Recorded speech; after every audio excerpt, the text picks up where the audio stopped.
Ay, ito yung lugar. Maganda. Ang laki pala ng bato dito.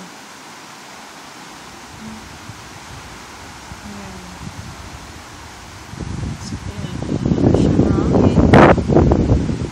Wow, sarap ang hangin. Fresh yun. Lamig pa ng tubig. Ito yun, o yun. Mapunta doon. Din sa mga nailiko.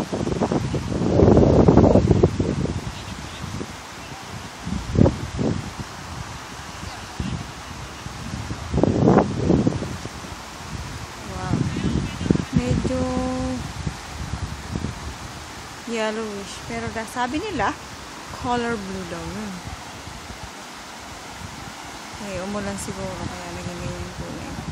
Ang ganda.